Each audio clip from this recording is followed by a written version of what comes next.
ladies and gentlemen. I love you guys. Ready to fucking activate. Wanks, dude, these motherfuckers just... Bro, this is what I love. Rice's chat, your chat. I'm loving this shit. We were just talking about a lot of collaboration coming up. Dude, I fucking love that. Lot of cross collaboration coming up. You guys actually make my day with this shit. Bro, you're an OG in the space. You're an OG in the space. Is that what it is? You're OG. People love you and show respect for you, and more than anything, want to see you fucking back, bro. You know what I'm saying? I mean, what's popping? What's next? And when's it starting? We got quite the squad around us. Soon. You want to know why?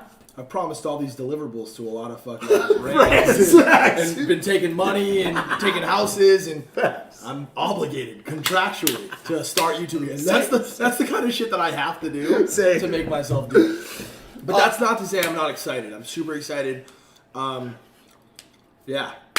Endless Hot girl summer. Endless amounts of love on that No Jumper episode. Did y'all see that No Jumper episode? Anybody in the chat, if you didn't see that No Jumper episode, me, Banks, and Adam, just people were fucking loving that shit. It was amazing to get a chance to sit down and talk. What do you think it is about the three of us that makes a podcast like that? I think we all are different in the best ways, and we're all the same in the best ways for a show like that.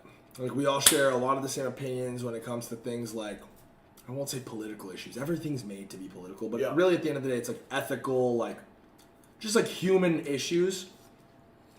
We all believe at the end of the day, as a human being, you should be able to do whatever the fuck you want to do. Personal rights and responsibility. Everything you're entitled to do, say, believe, feel, appear like, be called, whatever the fuck you want, so long as you're not fucking with anybody else's bread or happiness or any of that. We all agree on that. But we also agree that people take shit a little too fucking seriously. Yep. A little too sensitive. At the end of the day, life is all about having fun and cracking humor, smiling, building relationships, and just enjoying the ride. We're here for a fucking blink of an eye.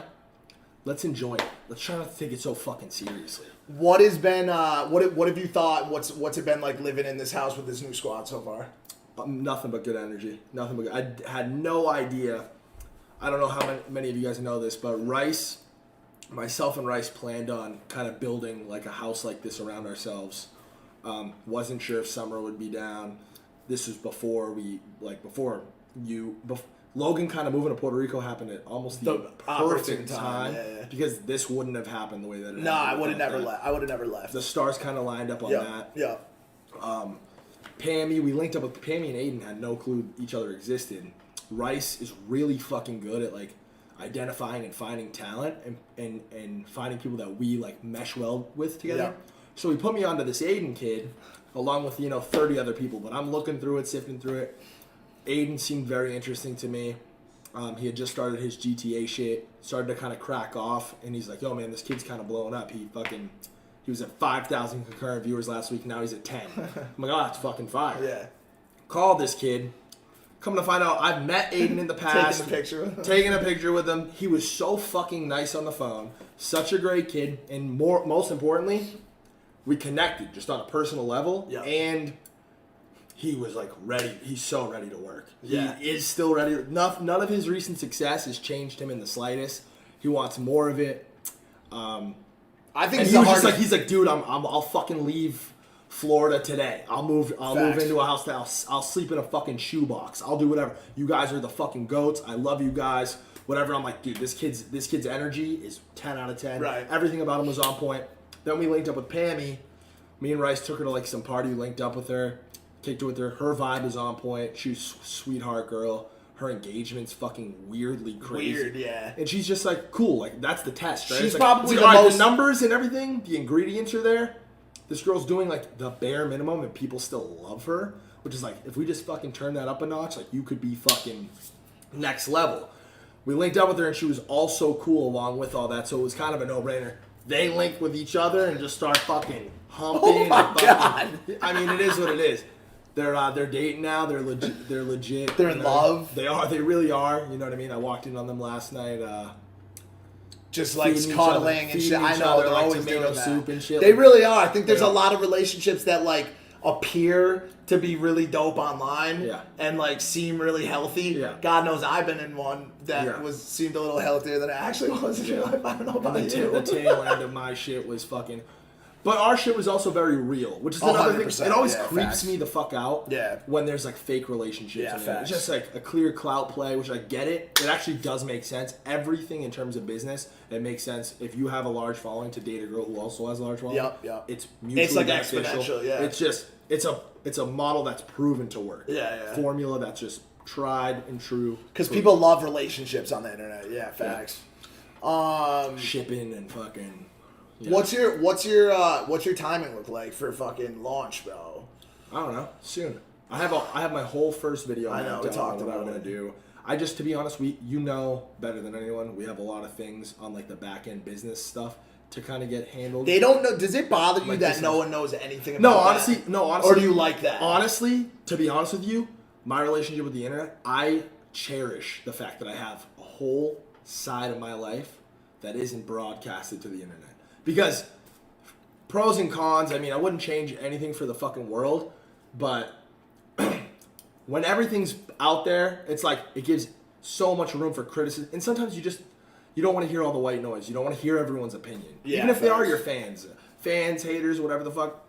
Sometimes you just want to work and fucking. It's just do the your thing. reason I ask is because you know better than anybody. Like the past month has been a little tricky for me, and like I think one of the like the hardest things for me has just been, especially recently, dealing with like misconceptions and like misassumptions and poor like ideas around what a person is like. And that's it. Have you ever struggled with that before? Or just been like, damn, I just hate that they think, because I've seen you, obviously you've been through some shit in the past too, like on the internet. Like, did it ever bother you that you couldn't just fucking hammer home and just set motherfuckers straight on like who you are as a person and shit like that? Or do you not care at all?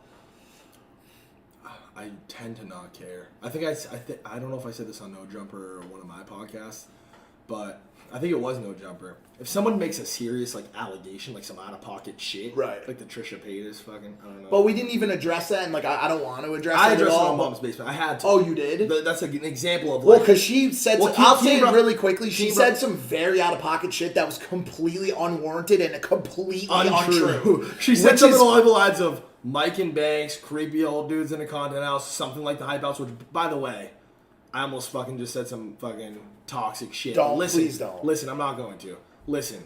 The fucking Face House was the OG first original content house. If anyone can, I'll fucking live in a content house. It's cringe anyways. I'll live in a fucking content house till the day I die if I want. I set this shit up and paved the way for the rest of these motherfuckers. This is Right. nothing like the Hype Right. House. You know what I mean? Like, Right. it's not even comparable, okay?